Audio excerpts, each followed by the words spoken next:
welcome back, Sainers, to OPPO Views. New segment we've got on Saints TV, dissecting the opposition game, heading into the next round. Disappointing last weekend with the Geelong game, losing by just over a goal, 8 points. But there's still some positive signs, and I'm going to sort of go through that in this episode now with our lead up to the Collingwood game, Spuds game on Thursday night. Make sure if you haven't got tickets yet, do get there. It's a big occasion for the club, celebrating Danny Frawley and men's mental health. But let's get into it. So Collingwood, reigning premiers, we know what their football's about. It's fast, it's frantic, it's high pressure, run and gun.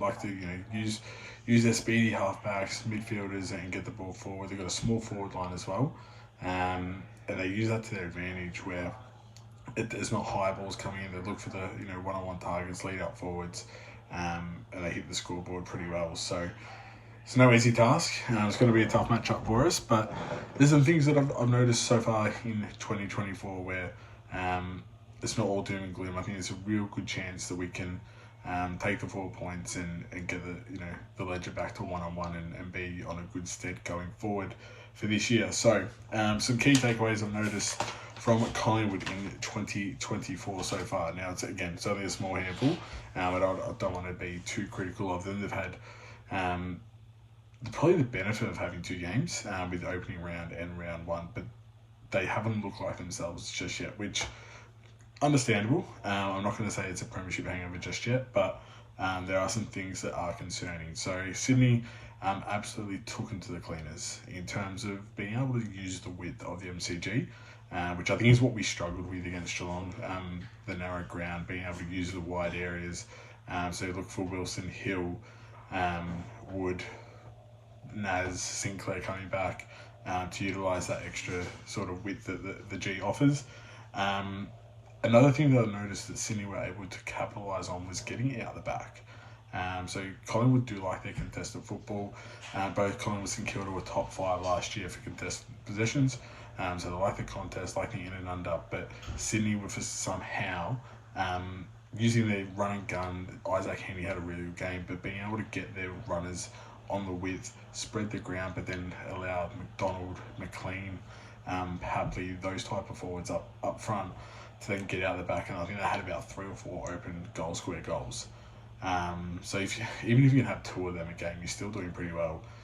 It's a quick, easy, momentum shifter. Do them, quick, successive, then it can change the game quite quickly. Craig McRae would definitely be working on that this week. From a team-based point of view as well, the defence just doesn't look as coherent as it was last year. The likes of Moore, Howe returned for his first game, but their link-up transition was really lucky against Sydney.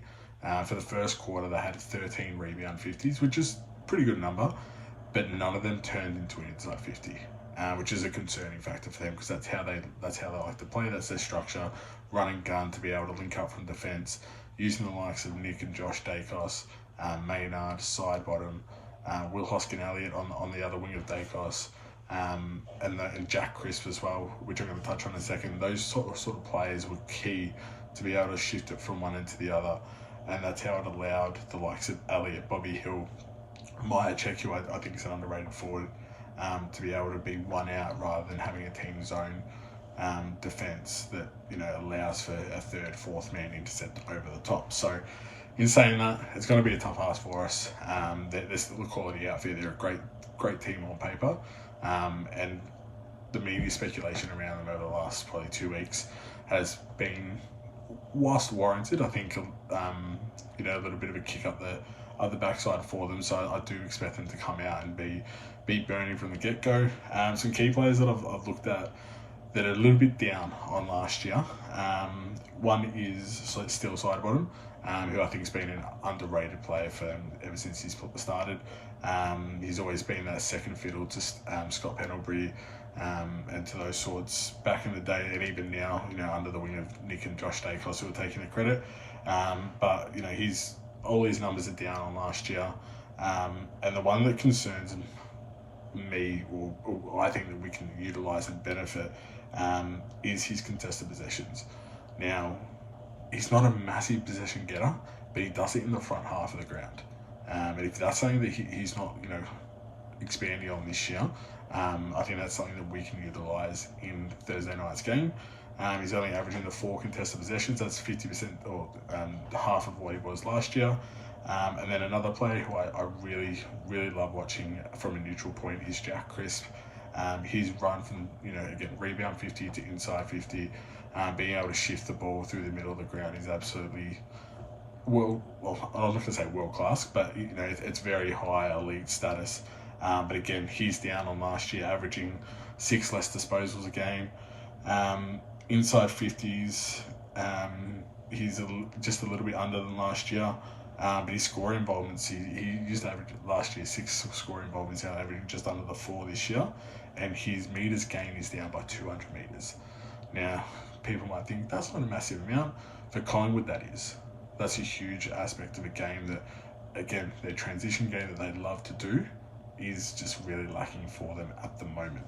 So I think that's a really big area that we can utilise. I thought our game on Saturday night was actually still in line with our game plan. It was just, I think the ground, when it was up and running and free flowing, we were actually looking the better team. But it was just Geelong were able to gain the ascendancy and be able to utilise the contested ball to their advantage, which I'm sure Ross will be extremely disappointed with. Just lastly with Collingwood at the moment, they conceded over 60 points from turnover. Now, I felt like that's what we conceded as well. Against Geelong, our ball use was a little bit poor in the middle of the ground. So if we can utilise that from a pressure point of view, they do, as I said, they conceded a lot of goals outside the out the back from the Swans.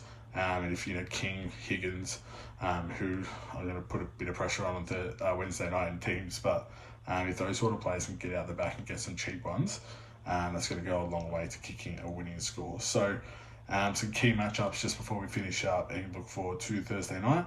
I've highlighted the wings here, especially with the width of the MCG. I think it's an extremely important matchup point of view. So I've got Wood versus Josh Dacos. Josh Dacos, All-Australian form, or All-Australian jumper last year. And he's a really good two-way runner. Mason Wood had a really good start to 2023. Probably fell off a little bit towards the end of 2024. Had a really, I thought, disappointing game this Saturday night. Numbers-wise, he looked okay, but just from an impact point of view, I thought there was some chances that he could have been a lot stronger and been a catalyst for us going forward. So put some pressure on him. I think that's a really key matchup. We can win that, as well as the midfield battle. I think our midfield was absolutely poor on Saturday night. If we can win those two key areas, inside mid, so Steele was good, but Crouch, Ross, Filippo can beat or even break even with the Collingwood mids. I think that's 90% of the game won there, and then just up to the forward line to kick a winning score. Another matchup, King Memory versus Howe and Moore. I've sort of put them in a tandem combination there. Both Howe and Moore do like to intercept, so it's going to be key to sort of space the forward 50. I thought we saw a lot more King pushing forward. His second, third efforts, as I mentioned last week, in teams was quite important. And if that's a consistency thing that we're going to see, then he's going to become an absolutely dangerous forward for the whole year, which is going to be exciting for us. So I think that matchup there, I think Howe will probably go to Membry, and Moore might even try and stick on Sharman. So that allows him to be a third man up, but that's a wait and see for that one. But if we can get the ascendancy there, get 3 goals from both of them, 6 in total, I'll be happy with that. And then, as I mentioned, midfield, but also from a halfback point of view, running numbers.